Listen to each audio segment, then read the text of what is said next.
You are listening to Lone Star Community Radio on 104.5 KCZWLP Conroe and 106.1 KZCCLP Conroe and worldwide on irlonestar.com. Shall we begin?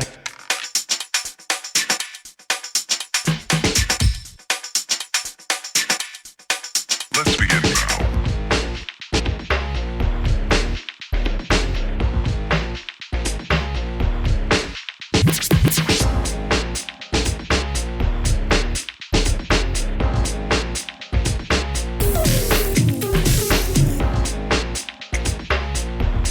Hello and welcome to the Ticket Stub, your favorite place for movie news and reviews. Ticket Stub drops every week on the podcast platforms on 104.5 and 106.1 from beautiful Conroe, Texas. You can follow us on Twitter and Facebook.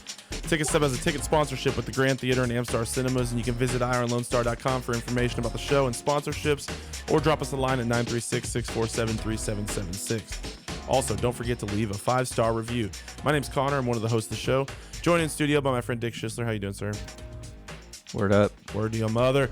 Chris is a hero. You know, he's saving lives every day, but he can't be here with us today. He's got other important things going on. So the show must power through. We must continue on. And so we're going to do some good things. We're going to talk about movie news and a few things box office wise, a new trailer that came out that we're going to talk a little bit about. And we're also going to talk about some best of the year articles where it's that time of year where it's time to reflect on what's the best, the top, everything like that. We're going to rewind the movies that we've seen over the last week. And then at the end, we're going to do top 3, our favorite movies. So there's an article where it's ranking the top 10 movies of the year. We're just going to throw out 3 each because I can't think of 10 good movies that came out this year. I don't even remember watching movies. Yeah, this year's been a blur, right? Yeah. You've been drunk the whole time, so you can't. What's in the cup, Dick? We're going to do top 3 movies of 2019 for ourselves personally. And these are ones that came out in 2019, not just ones that we've seen in 2019. Dick, everything going good around here, man? Life's okay? Things are okay? Yeah, things have been busy. So, just figuring it all out, being my own man. Wow. Are you taking things back this year? You're taking life back for yourself? Yeah, taking it back. Taking manhood back. Yeah? How's that going? Masculinity needs to come back and be on my side. Yeah. It's going good. Time's up for femininity. Time's in. Time's in for men. Time's in. Hashtag time's in. Well, let's go ahead and speaking of that, that's actually a perfect lead into we're going to do some box office breakdown of a couple things coming out. The movie Bombshell is coming out. Really nothing comes out this week except for the Playmobil movie, which I felt like we didn't need to talk about. Are you okay with that? Well, I think it's somewhat relevant where the success of the Lego movie and finding these toy franchises doing that style of animation now, because what other big toy companies have made movies besides like Teenage Mutant Ninja Turtles, Legos? Yeah, Legos. I think the Angry Birds, I guess you count, but that's more of a game though. Where's the Clash of Clans? That's probably the most successful game movie. Yeah, well, it has to be, I would guess. Like Clue. There's some random ones out there over time. Yeah, but Playmobil, I will tell you, I watched that trailer and it took me a while to realize it wasn't like. It looks almost identical to the Lego movie. And I know Playmobil characters are different, but you would think if you don't really know that much about it, you'd be like, oh, this is another Lego movie. And I think that's exactly what they were going for, right? They clearly go, hey, let's find another intellectual property for toys that we could sell more toys that's already a toy. Let's be real, though. Playmobil sucked compared to Legos, right? They were in a different class. I guess that's for like little kids. I think it's I don't know. I think it just depends on what you wanted your kids to do, because Legos were always kind of hands off for a lot of families because of the smallness and that choking hazard. So that was more for the older kids. Playmobil, you could do it between the ages of like 0 and. That's a good point. So, what about the Connects movie? You ever have Connects or Lincoln Logs? Where's the Lincoln Logs movie? I don't really know other movie that Erector you could set. make. Where's the Erector set? It from the Pit. I don't even know what that is. It was a board game. What's the one with the marbles and the little straws where you pulled them out and the marbles would fall down? I don't know, but if they make, I'm really curious. Operation, that'd be a good movie. Well, I'm really curious to how far they go. I think they did that. It was called like Hostel, right? Oh yeah, is that what it was? That was an operation of sorts. No, it was Human Centipede. That's right, man. I don't know how we missed that one. Don't get too close to that funny bone. I can't believe that's a real movie. There's 3 of them. Well, it's I've funny. seen all 3. I've seen all 3. You've seen all 3? The second one didn't really count, though, did it? Oh, the second one was dark. Yeah, that's what I'm saying. Like Dark. it wasn't really like about the human centipede. No, it it was about was. the movie, not like Oh no, yeah, you're accomplishing. and the third one was too. The third one's about. So that's what's so weird. And we're totally off track here. Well, this this is what happens when Chris isn't here. This is stuff in the Library of Congress, guys. So it's very important. We got to talk about it. So the first human centipede was like a crazy doctor who had this idea for the perfect efficient machine, or whatever. He's going to link them together, link their digestive systems together. The second movie was about the creepiest person in the world. Yeah, he always like licked his lips and stuff. And he was like, obsessed. That's still with me. He was upset. Oh gosh! And when he would break their teeth with the hammer, that was like, just don't watch it, guys. But the second one was like he was so obsessed with the movie, he wanted to do his own human centipede, and so he would abduct people, and he was trying to do it. The third movie was about like the third one was like slapstick. It was like totally the tone was the most different it could be. It was like a prison guard or a prison warden who that was how he was going to do it to all of his prisoners. He was going to make like the longest human centipede ever or something like that. I mean, it's logical. That's exactly the next step, and then of course we're gonna have the human centipede in space. Yeah, that's a good point. And then like the leprechauns, human centipede leprechauns or something. Well, so I didn't really want to talk too much about Playmobil just because honestly I don't care that much about it. I'll probably end up seeing it with my kids, but whatever. But in 2 weeks there's some good movies coming out. There's several good movies, but I picked there's a couple of them to talk about. The first is Bombshell. You know about Bombshell, right? Yeah. You got to. This is like news. This isn't just movie news. This is news. This is the story of Fox News, Robert Ailes. To be totally honest, I stay kind of out of the news. I didn't know a ton about this story. I knew that there was some controversy, but I didn't know exactly what was going on. Saw the trailer the other day. So essentially they're saying that all of the attractive women on Fox News have maybe had to do some ungood things to get to where they were. I mean, that's kind of the allegations, I guess, or maybe even what's been proven. I have no idea. I think this movie is just the problem with this kind of movie is you don't really know the truth, but it's like, oh, let's try to tell the truth from this perspective. Yeah. And this perspective might be biased. Oh, it's for sure biased. And we talked about this before, because isn't Margot Robbie's character made up? Like, 2 of them are real, and then hers is fake. Yeah, well, that's what I'm saying. That's the problem with this kind of stuff. But then again, this is one of those movies that people love to make. Like, especially Hollywood. Hollywood loves to make these kind of movies. Yeah. So, and I don't see no problem with it. I mean, if they're going to do it, they're going to do it, and you can go see it. The only problem is, like, who wants to see this movie? Who wanted to see this movie? People that hate Fox News, I guess. Yeah, but they want to probably see something else. I'm talking about, like, when they were pitching around ideas.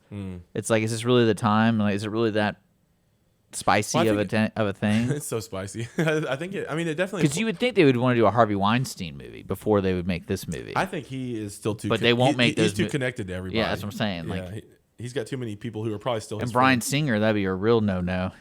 Was he with Boys? Yeah, some little. I mean, that's a big no-no. Ooh. Well, I'm just saying, like, if you're pitching ideas to make a movie, and especially as I always find it interesting, the actors caliber they have in the actor caliber in this movie is really great, and it's just kind of like it's Oscar bait, right? I mean, almost. Also, the script I bet is very simple, so they probably had like 3 weeks of shooting, 2 weeks of shooting each. And you're talking about like, where they filmed it was probably in office buildings they made. Probably in New York. And then they had, it's not, I don't know, it didn't seem like a complicated movie because we already know everything that's going to happen. And what they're going to do is kind of like turn it up to 11. Yeah, go beyond, just be fantastical kind of. Well, it's kind of one thing that interests me about this kind of stuff is it's kind of like how the way we try to remember the history of how our culture was.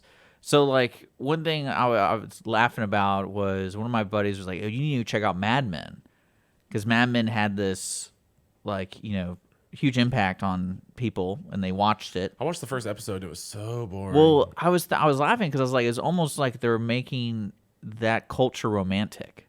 Well, that's yeah. And I'm like, well, it's not, because these dudes are literally taking advantage of women. They're the worst people ever. Yeah, I was like, it's kind of strange that I'm like, people think this is a good stuff, and then you have like this Fox News stuff where they make it seem so evil. I'm like, no, it's kind of like everywhere else during that time. That's how people at the highest high can act, and it's not unique just to Roger Ailes.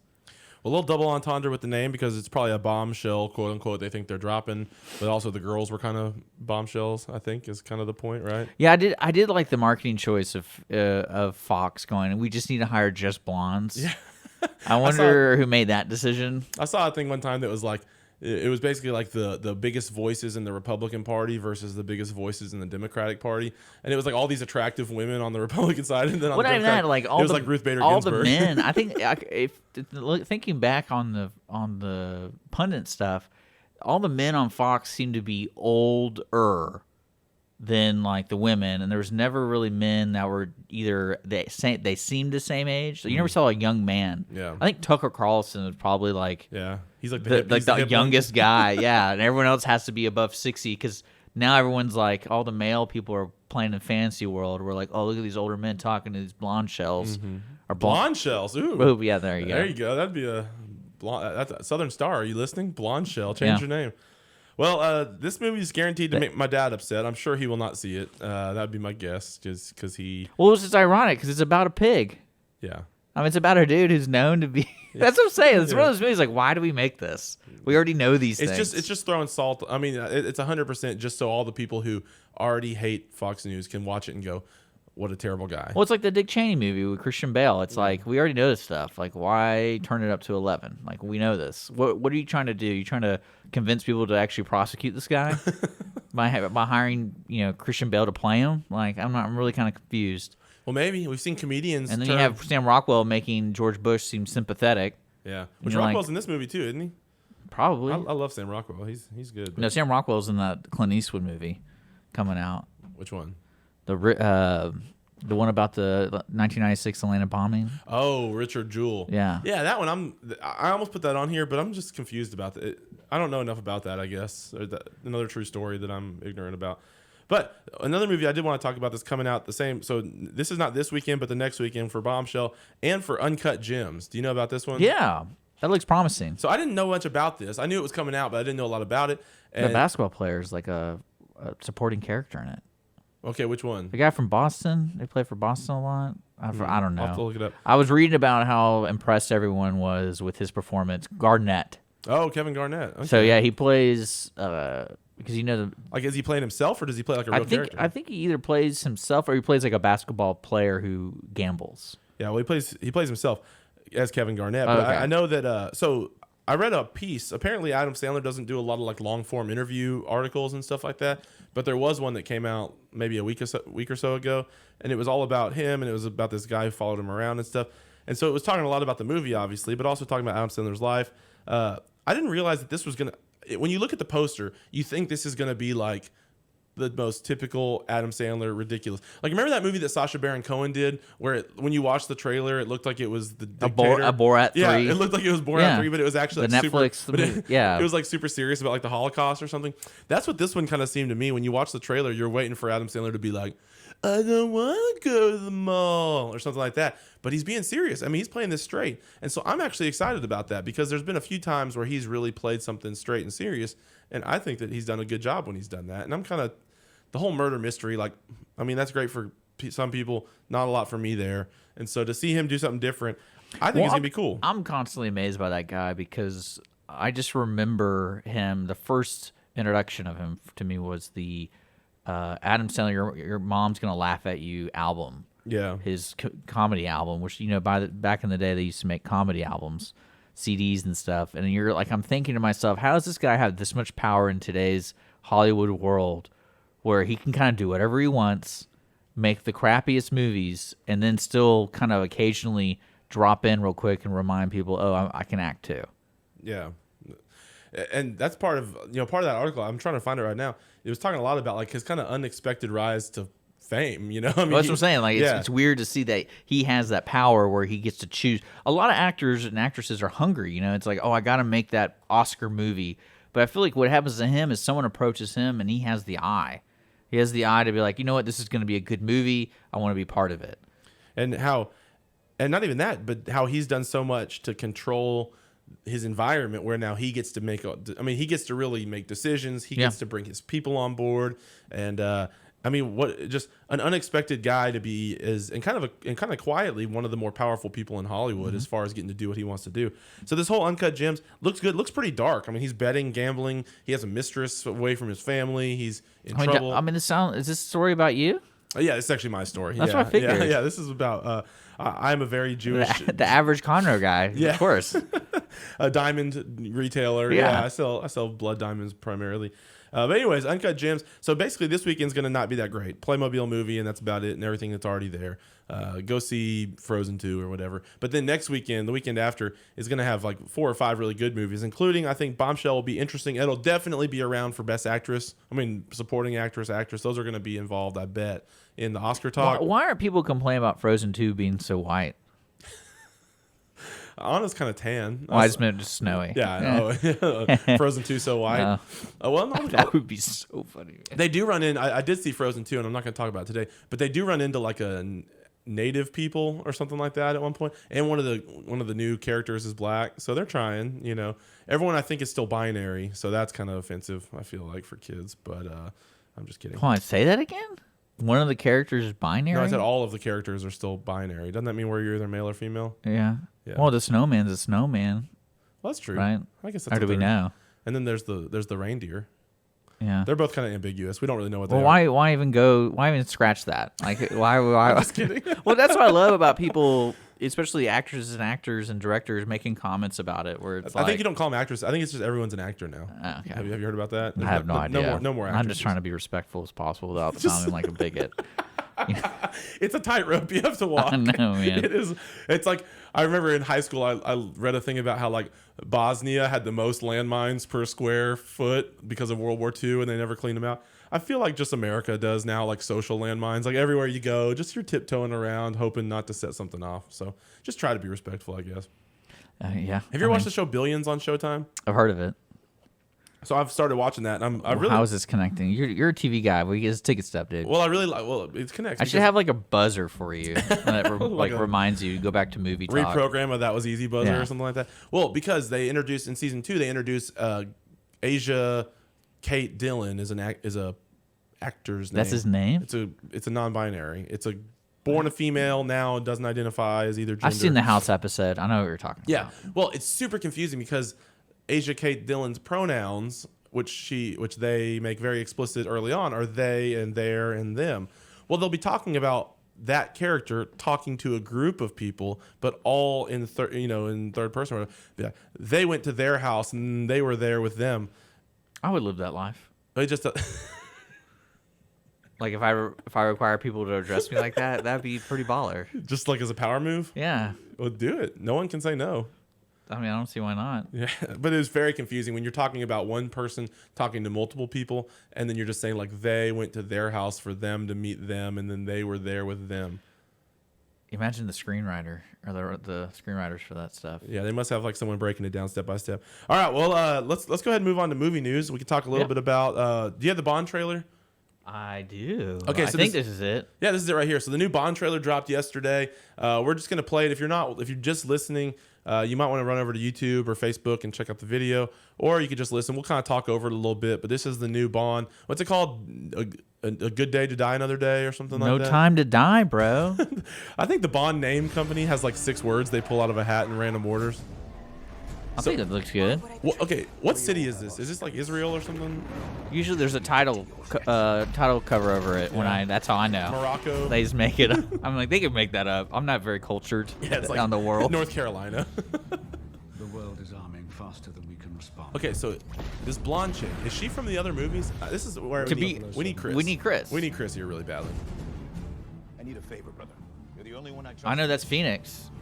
Is his name Phoenix again? Well, Felix. Was he the one from the poker game? Yeah. Oh, He's man. been around. He's like the CIA guy. Yeah. And then I think that the black girl, she is like the one that they're going to call 007 in this movie. I think. Yeah, because he's Remember that was- retired or whatever. Or That he was the big faked his controversy. death. Yeah. I thought you two would get along. Do you ever watch those YouTube videos where it's like recap the movie in 4 minutes before you go see the next one? James. No? Are they good? Well, it's just really So helpful. you're not dead. Hello, Q. I've missed you.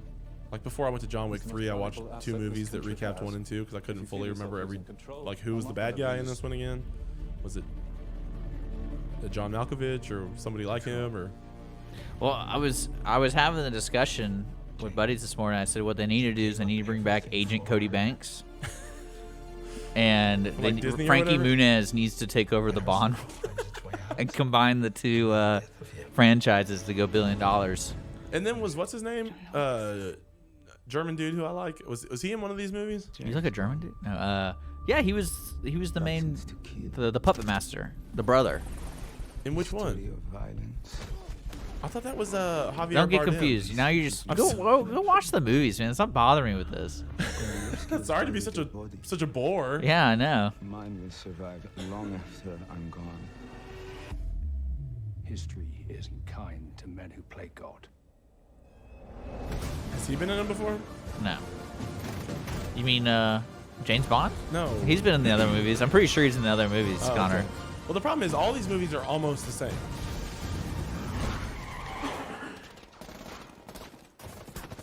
Oh, sick bulletproof. Oh, Batmobile. Let's not care about the other people living around there at all.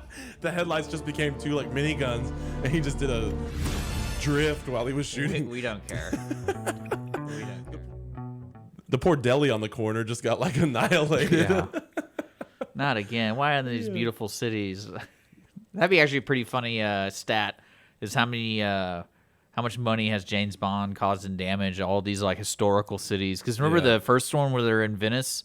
Was it Venice? Yeah, yeah, the like, boats and stuff. And they're flooding homes or sinking the homes on Venice. It's like, why not? It's like that one Superman movie where Manhattan was just leveled, and they don't even talk about the fact that there was millions of casualties and trillions, quadrillions of damage. I mean, San Andreas. Yeah. Is that what you're talking about? The movie San Andreas? Yeah, of course. Well, while he's in the boat, he's just knocking down bodies. Like, yeah, I'm a rock.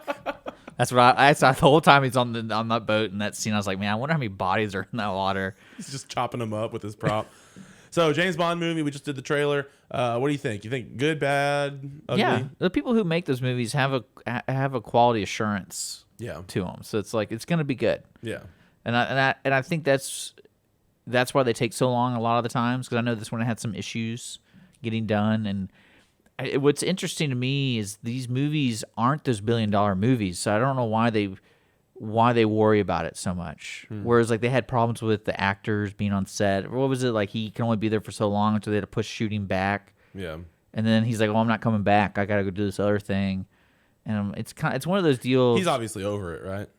Oh yeah, that's what the constantly is brought up about it. And I'm like, what's that guy that Chris liked that we said was going to be the new James Bond? That like random British guy that was in like some short that he saw. Remember, we had him on the show. oh yeah, that was like a year ago, Yeah. 2 years ago. He's I guess that didn't turn out. Probably not going to be the next James Bond. I think Frankie Muniz has a better chance. Honestly, he does. I mean, he's at least a name that people know. Just make it American full out. What if he got swole? Frankie Muniz just gets like totally swolled up, and then because you gotta be kind of no, you don't, but you have to be in shape at least. I feel like Frankie Muniz weighs like 110 pounds. Yeah, I mean, I don't know.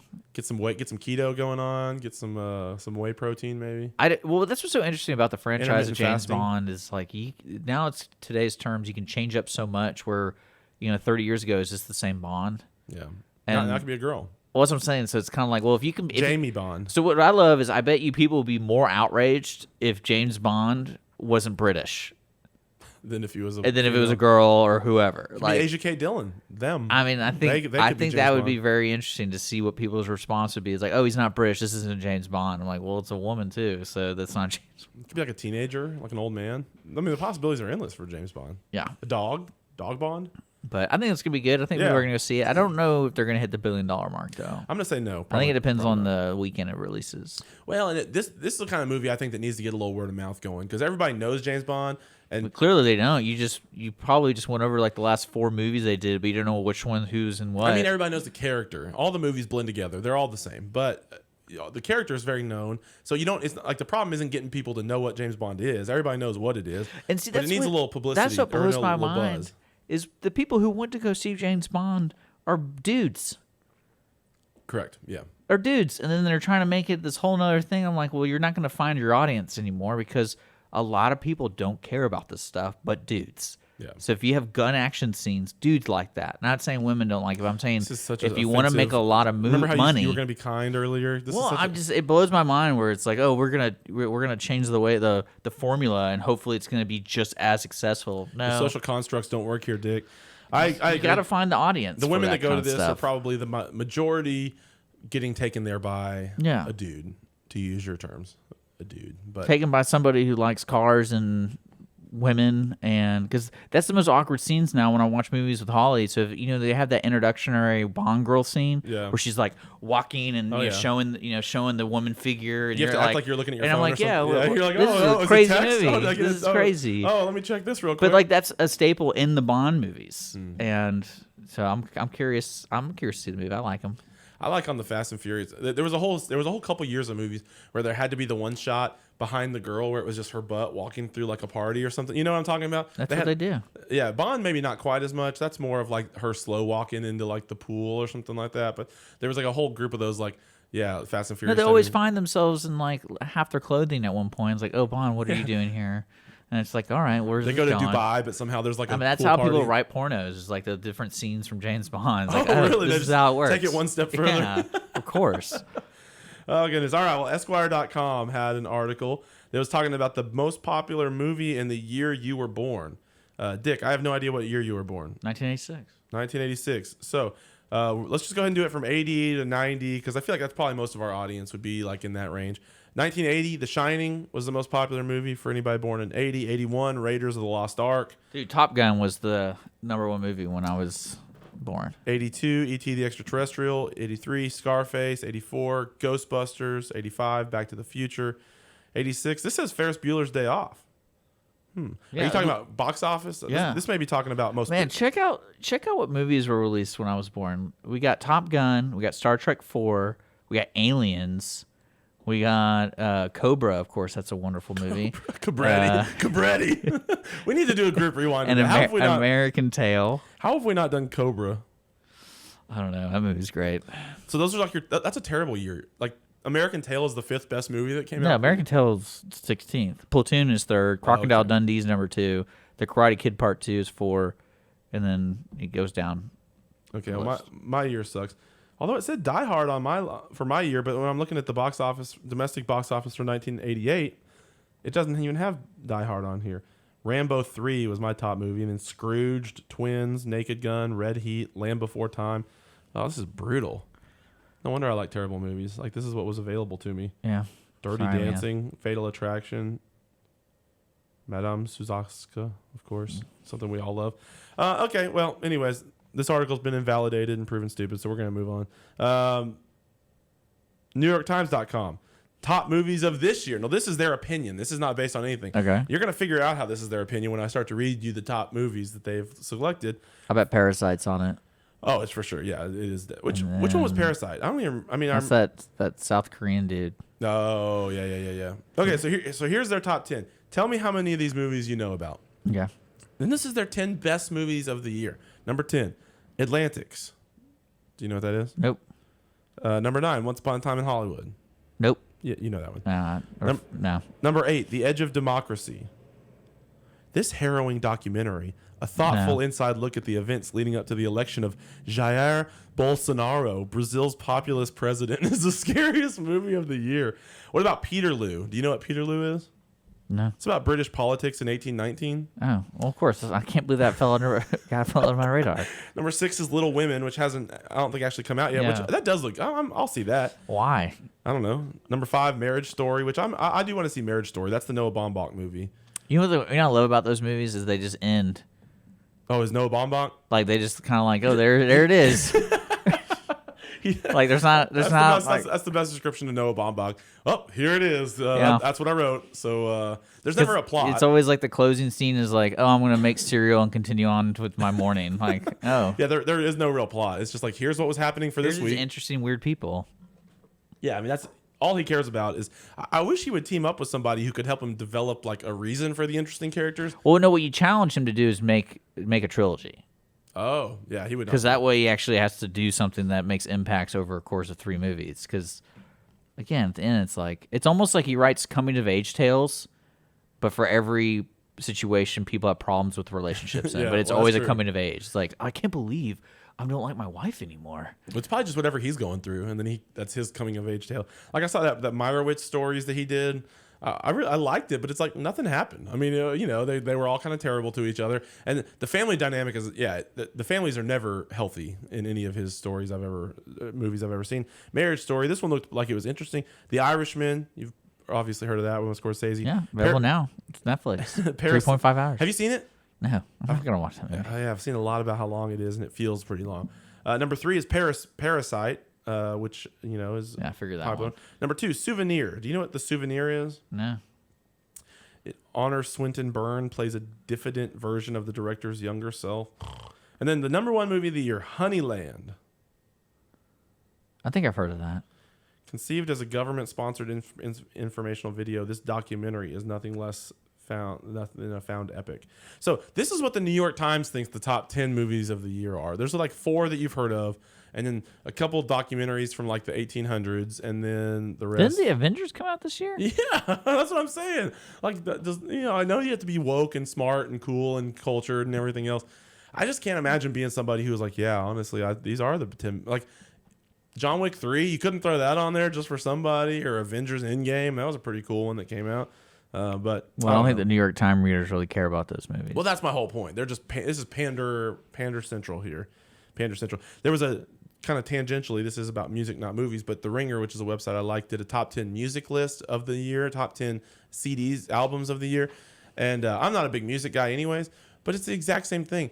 Like such a LA, because they're all based out of LA, such a LA thing where I'd only heard of like 2 of the bands of the top 10. This was supposed to be the top 10 best albums of the whole year, and I only heard of the Well, you know, the artists. idea too of a top 10 list is to introduce you to things you haven't heard. No, that's not the idea of a top 10 list. The idea of a top 10 list is That's what New York people are doing. They're watching documentaries all the time. I don't know anyone that really. There might be one person I know who prefers to go see documentaries over like an actual movie. Yeah, I mean, I watch several documentaries a year. I like documentaries, but you don't prefer to go see those at the theater. not if it was that or like a really good top-rated, like top-notch drama or action movie. Of course, I'd want to see that. Documentaries are good for like, it's Saturday, I'm at home, it's 2 p.m., I don't really have any plans right now. I'll watch, I'll learn about something new, some documentary that's going on. Anyways. Well, now you get a list. And start working through So there it. you go. Start working through it. All right, well, let's cut to a break real quick. When we come back, we'll do the rewinds of the movies that we've seen since we were together last, and then at the end, we'll do our top 3 movies of 2019. And I bet ours won't have any documentaries on it if I was to guess. So stick with us here on the Ticket Stub.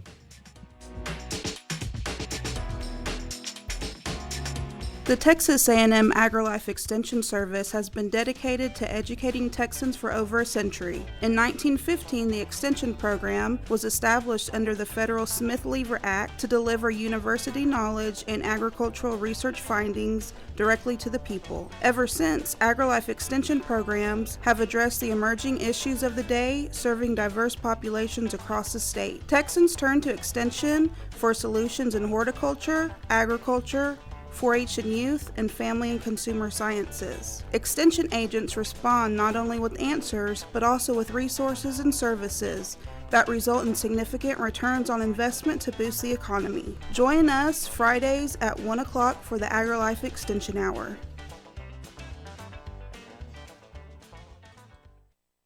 The Ticket Stub is sponsored by the Grand Theater and Amstar Cinemas.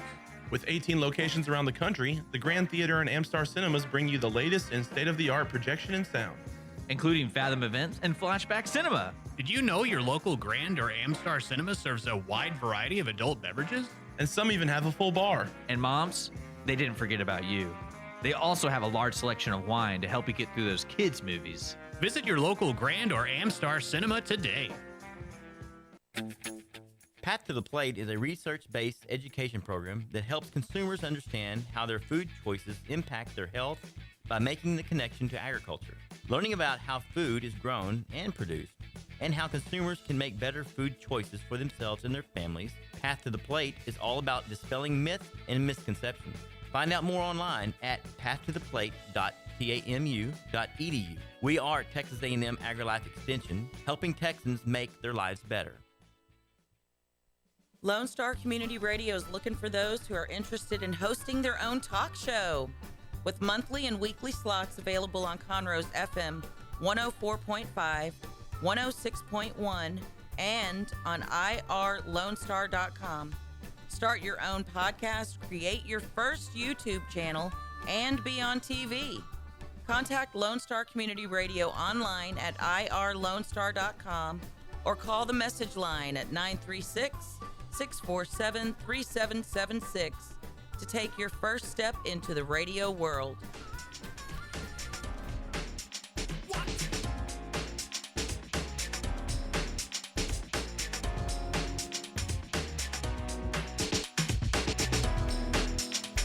We're back on the Ticket Stub.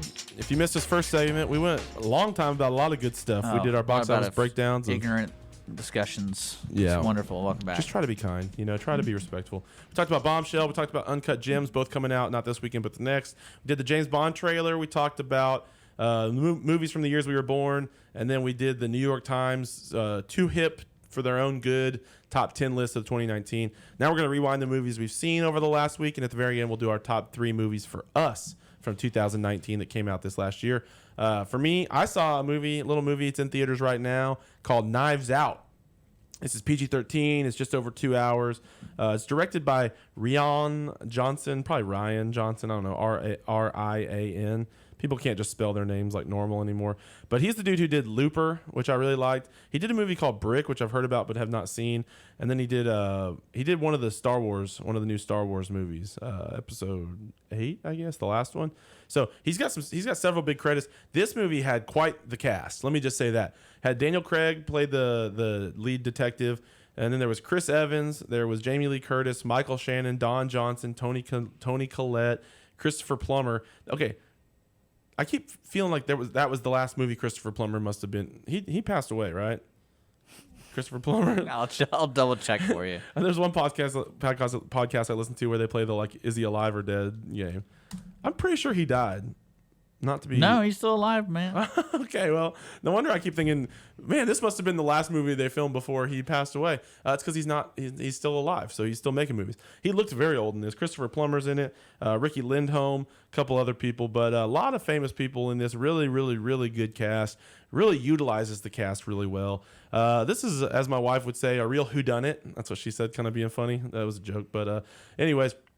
There's a murder or a suicide. We don't know. We don't know what happened, and so it's all about investigating. When the caregiver, the Hispanic caregiver, is involved with this super rich white family who lives in this weird house full of oddities, and each of them has their own personal demons, and the family's fragmented and broken, and you don't really ever 100% know what's going on, and you think you do, and maybe you don't. Daniel Craig, he does a great job. My one complaint is that his name is Benoit Blanc, and he plays this like Kentucky accent or something like that. And so when you have a British guy trying to do like American Kentucky, I think that you lose a little something there, in my opinion. I wish that he would have just been British, or I don't know, maybe just had an American accent, but it was a little bit ridiculous in my opinion. The accent kind of overplayed it a little bit, but this was a really good movie. I like this a whole lot. It's got a really good Rotten Tomatoes. It's like 97% on Rotten Tomatoes. It's in theaters right now. I did not have a lot of high expectation for this. In fact, I thought the name Knives Out sounded stupid, and sometimes I just get weirdly fixated. Well, did it work itself in? It did, yeah. Oh, wonderful. Yeah. They actually said the word knives out at one point, very, very understated in passing, yeah, he's always got his knives out or something, something like that. But the name was kind of lame. The poster to me looks lame, but I heard really good things about it, and so I got excited about it, and really was not. I was impressed. Well, don't spoil it. Well, I'm going to. So, would you encourage the folks who love mystery movies? When was the last time I spoiled a movie? You're the one who spoils all the movies all the time. Yeah, they all did it. Yeah, they all everyone held the knife together. And the twist is it's Daniel Craig is still James Bond. So you would encourage anyone who enjoys those kind of movies to go see? For sure. If you like any sort of, it's funny for sure, but especially if you like any of the murder mystery type movies, it feels a little bit like it's a lighter hearted version of Murder on the Orient Express. Very different plots, but everyone did it. No, everyone didn't do it. That's a spoiler, by the way. But gotcha. But it's got that same feel where you don't really know, and you think you know, and you don't know, and then it just keeps going from there. But really good movie. This would be a fun one to go. This is a good date movie. Me and Lindsay had something for both of us. We really liked it, each of us. Or you could go with some buddies and something like that. You'd have a good time. So Knives Out, check it out in theaters now. Really good movie. All right. Well, cool. All right. Well, I actually saw a movie in the theaters. I saw Zombieland Double Tap. It was released not too long ago, and so it's still in theaters. So check it out. It was directed by Ruben Fleischer. And it's this. I think I pronounced that right. I don't know.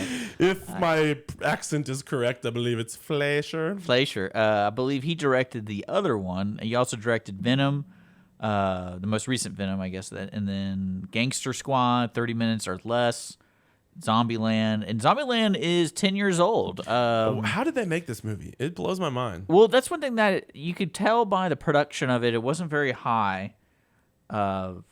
Where the scenes were very closed in. You can tell that the extras were very light. Even towards the end when they had the big zombie fight scene, it still looked like they probably got 40 people together and they changed the camera angles and make it look like there's a lot more. Yeah. I think this movie reminds me of people who just enjoy making movies, and the guy who wrote it and directed it and all that stuff go, hey, let's do it again. It's been 10 years. Let's have some fun. And by chance, the main 4 actors are available, which is good. It stars Woody Harrelson, Jesse Eisenberg, Emma Stone, and Abigail Breslin, all reoccurring their characters. Does the movie think that 10 years has passed since? Yeah, they made. You don't really know. They might actually say like exactly how long time's passed, but it's significant where you can tell like. It's not trying to have picked up right from where they left off the other one. No, not at all. Does it? Are they just because in the first movie they were just wandering around killing zombies, basically, just kind of making friends and stuff? Well, they just found each other. Yeah, because the world is coming to an end, and then at the very end they realized we could be a family, and they kind of. I would say this movie isn't bringing anything new. Okay, like it is what it is, and that's what kind of disappointed me a little bit about it. Because if you're gonna make that decision to keep going with stuff, like. Really go for it and like say, hey, we're gonna make a trilogy or something like that. So this is just probably kind of a cash grab at the. Yeah. Oh yeah. Well, I'm saying it reminded me of like we have nothing else going on for 2 weeks, 3 weeks. I've been working on this when I'm when I'm skipping church, and let's make a sequel. Like that's what it reminded me. Was it funny? The first one was funny. Yeah, it was. Okay. I'm saying like these are all talented people. And it so was pretty had the same vibe, had the same feel. Yeah. Did you like it as much as the first one? Yeah.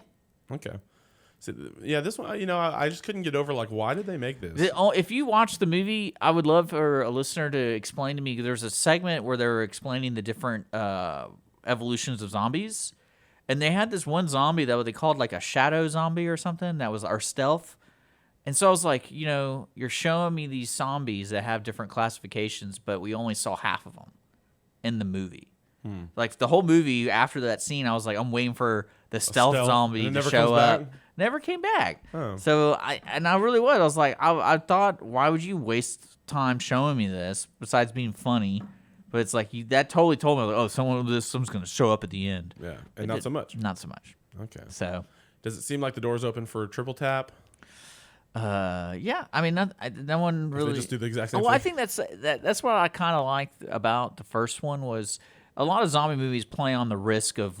The risk people take. So like, oh, someone's gonna die or whatever. But this movie never presents that. It's just fun.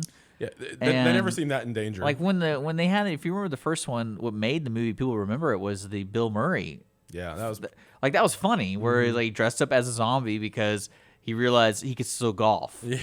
And I'm thinking like, see, that's the humor and the way this is written. So it's like that's what the second one basically is. The characters are all the same. They're still funny. So is this better streaming? Like, wait for this to become streaming? Yeah, for sure. Okay. Not worth the cost of going to the theater. Why did you go see it? Just nothing else was on? One of my best friends was in town, and so we watched the first one, and then we went to go see this one. Okay. Did he like it better than you, or about the same? Well, I don't know. I don't talk to him. We don't really talk to each other. Let's call him up. Oh, you just show up? He's one of those liberals. So you just show up, see the movie, and then leave, never having spoken? That's like... I had a great time with my buddy. We just fist bump. Yeah. That's it. I had a great time with my friend. What did you talk? Well, we didn't talk. No, I mean, I think he enjoyed it. But again, this is a safe movie. Yeah. Like, they're not trying to do anything different. And I thought it was enjoyable. So if you see it on streaming, take a look. Do they have more rules? I always like the rules. Yeah, that was one of my favorite parts. That was part of... There was a funny scene where they met their counterparts. Oh, like Bizarro Jerry and stuff from Seinfeld? And so they didn't have rules. It was like constitutions or something. I forgot what it was. Like it was the guy who played from Silicon Valley. Yeah, Tom Middleditch. Yeah, he plays the counterpart to the Jesse Eisenberg. Jesse Eisenberg, and then I forgot I totally just forgot who played Woody Harrelson's counterpart. Oh, Luke Wilson. Okay, so that's funny. Silicon Valley, by the way, one of my faves. If y'all aren't watching All right. Silicon Valley, you got to get on. It's final Again, season.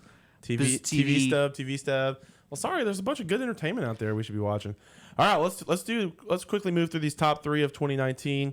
We'll just go each do 3, each do 2, each do 1. We don't have to say a whole lot about it. I just wanted us to have a chance to throw out what our favorites of the year. Now, this is keeping in mind the fact that a lot of times the I very didn't see that many. So that's the problem. When you Yeah. said that, I think I saw like 5 movies in the theater. that are came They're out from this year. 2019. Yeah, I'll say this. I was trying to make my list, and it was a little bit sparse as well. I mean, there's been a couple things. I'm not going to the theater quite as often anymore, but also there hasn't been that many reasons to get out to the theater. It just seemed like it's been, less. I don't know, like less of a reason to go. Less movies that are drawing me out. Like, Well, a lot of sequels and a lot of story continuations this year. and for me, I'm good for a couple, but when you get like 4 or 5 into something like that, I lose energy for a lot of that stuff. If it's not, Well, it sounds like you need to get into documentaries. Well, actually, There's this list I saw. You know what's funny is I on made- the New York Times. I think it was New York Times. They had this list. Yeah. They had top 10 movies, and like Several a lot of them were documentaries. You know what's funny is I could see that you enjoy. Do you have any crows so I can eat it real quick? Yeah. Because of my top 3 movies of the year, number 3 is a documentary called Free Solo about Alex Honnold and his climb of El Capitan and in Yosemite. And I'm still kind of blown away. Somebody like loves that guy. I don't love him. He's weird. Well, no, I'm saying like it's his wife, or like whatever? a wife. Like Yeah. to me, that blows my mind because he's like babu beep boo boo boo. Well, no, I'm he's gonna like go climb. He's like, what are you gonna do this weekend? Oh, I'm gonna risk my life and climb a mountain. Well, why would you do that? You get paid millions of dollars and things. Well, now I kind of do with this movie, but before, no, I lived in a car and I ate out of a bean can, and like you're like, well, then she'd be like, if I asked you to stop, would you stop? And he'd be like, no. Yeah, that's what I'm saying. I would leave you. Blows my mind. He's, like, he's got her in such the power. He's in such, because he would honestly say, like, if it was between you and climbing, I would choose climbing. So the sequel to is when they have a child, and so the burden of the child is on him because he's such a selfish person. He's like, I can't handle this. Like, you gotta. Here's John. John's gonna take care of the baby. Like, He's gonna I'm not climb Dad. the toughest rock of all, like fatherhood. Or No, something? he clearly will never choose that. You corny saw the line. doc. I've seen the Yeah. documentary. I was like, this Yeah. guy he doesn't give a hoot about anybody. I think he married that That's girl. what I'm saying. though. It blows my mind. Yeah, I think he married her. She's tricking herself, or he's gonna sell out and become corporate or something. But yeah, he's gonna climb the hardest thing of all, fatherhood. Man, that should be that should be the poster for Free Solo too. Freer solo. No, I think that's why he free solos because he doesn't want to be part of the family anymore. He free solos out of the Yeah, house. out of the relationship. The only way he can escape the house is this 3,000-foot rock face that he's gonna climb up. All right, what's your number 3? My number 3, again, this list is just because I saw these movies. Yeah. I mean, I really don't like to go on a risk to see movies if I don't like or like. I kind of make a judgment call where like I want to see that movie. I'm gonna like it. Alita: Battle Angel. I enjoyed it. Alita was good. Alita was and also ran on my list. It had a lot of moving parts to that movie, and I think at the end it was a good B+. The guy who played the love interest to Alita was the only thing I would say like why it did so horrible. Why are you so horrible? No, it was bad. His chemistry with the non-existing thing, like I don't know if it was the way they wrote the script or the way they filmed him. He just seemed like he didn't really know he wasn't committing to it. He reminded me of those actors if you see on like they're very entry level actors where they do this where they're like say the camera is over to my right and they'll sit there kind of like is that okay? Is that okay? Is everything fine? Like is that all right? Because they don't know where they're going with it. That's the only person who I felt in that whole movie was like, they should have cast somebody better than this. Yeah, he wasn't very good. And for me, that movie was like 2 decisions away from being really good. Yeah, like it was. There was a lot going on that was good for it. CGI was amazing, fantastic. Really good effects and everything. But yeah, there was something just a little bit off. All right, for me, number 2, Avengers Endgame. I just feel like this was like the culmination of 15 years of movies that I've seen most of and really like. And they just have done a really good job at every step of the Marvel way, like landing the plane, getting everything in position, the way they killed off a bunch of characters, the way they have to go back and get all the characters back, Thanos, the way the timeline works together, the way they reference other stuff that's happened in other I movies. think they kind of lost their mojo. I think there was definitely like a tired end of the marathon crawling to end this thing because the whole time travel thing, like really, This is what we're using. I don't know. I thought it was cool. Whenever you get that many of these big name superhero and big name actors, actresses on the screen, I think the movie's going to be pretty good. And I just think they did for me as good of a job as you could do with what they had gotten themselves into. It's one of those like it's kind of like the here TV ring the TV buzzer. It's kind of like Lost. At the end of Lost, it's like what are they going to do to make this? How are they going to end this? And they did probably not that good of a job. What they should have done is had them wake up on the beach again. Who start all over? And they're like, oh man. Oh, everything's a circle. Time is a circle. No, just to say, screw you. We love it. It's kind of like the Lord or the what is that? Well, I'm thinking Middle Earth all the time these days. It's kind of like the Game of Thrones people. They don't care. They don't care what you think. We're just gonna do whatever we want. Burn it down. So that's what I'd say. Number 2, Endgame. What about you? Number 2 for me would probably be Godzilla, King of the Monsters. Oh, I don't think I saw that one. So I really thought the scale of the movie, that reminds me of why you go to the theater. Yeah. The acting and the screenplay, the humans were the worst part of the movie. Mm-hmm. I didn't really understand why they, had so many humans in it. Just more unless Godzilla. they were just feed for Godzilla or the monsters. But I really enjoyed the action sequences. It gets me excited about where the next one they make, where Godzilla versus King Kong, because that actually kind of blew my mind. The way they've handled this series is they actually recreated that appeal of the old Godzillas. Because why do you think people went to go see Godzilla back 70 years ago, 60 years ago? Because it was amazing to see it. Because it was really cool to see a monster and tear things up, and it's like I couldn't believe I'm sitting there watching that movie. I was like, this is awesome. I can't believe I like Godzilla. Not like in an unironic way. I'm like, this is so cool. Pacific Rim kind of tapped into that exact same thing. The first one. The second one, not so much. Yeah, the second one, not as good. But even the second one, the fight scenes were still cool. Yeah. I mean, the movie was terrible and the plot was stupid. Because monster movies they can make money from monster movies. Well, it's just... The Wolfman's not a good example. But when you see something giant in a city where the skyscrapers come up to like its hip, and it's fighting something else giant. That's just people like that. I don't know. I mean, whatever. Call us simple or whatever. Because one thing I did like in this Godzilla, opposed to like the 1998 Godzilla, I think it was 1998 with Matthew Broderick. There's again that movie had too many humans in it. Well, the CGI wasn't there yet. Now they. I still think it looked good. Yeah, but it probably. I mean, the helicopter chase scene was pretty cool. But they probably couldn't do it as much as they needed to do. Yeah. Well, one thing too that I like. That's hard to do, I imagine, as a monster movie is, you have a cost of the CGI and all that stuff, but it's also like in like the 1998 version, they kept a lot of it where it's like, did you see Godzilla? You didn't see him until the end, really. And I'm thinking, how do you miss a skyscraper tall dude? Like, I get the camera cheating and stuff like that, but at one point you got to just let it happen.